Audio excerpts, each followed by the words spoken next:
My name is Regina Ewer. I'm a jewelry designer. Some of my best designs come when I call it getting into the zone.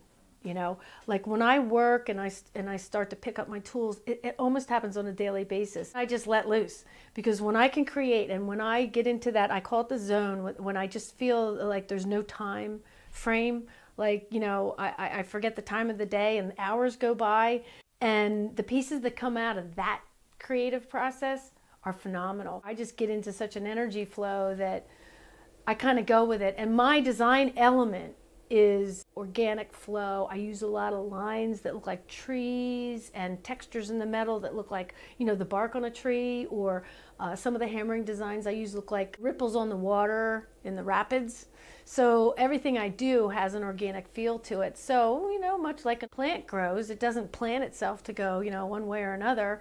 You know, when I'm working and I'm in that zone, I just feel like I'm inspired by a tree I saw the other day on a walk, or a piece of grass. It's really an energy. I'm picking up a hammer I've had for 25 years, and I start hammering with it, and I know what I can do with that hammer, and I know what'll come out of it, but then I'll say, well, what else can I do with it? Or, you know, if I have stamping tools, or, you know, how can I do it in a way that's not so common?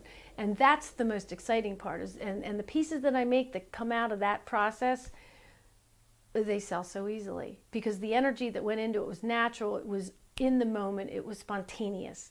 And I think truthfully that's where the greatest art comes from. And it's not something so common, it's just something out of the ordinary. You know, I fell in love with it. I guess, you know, it's been a romance that hasn't ended yet. I can make jewelry until I can't see.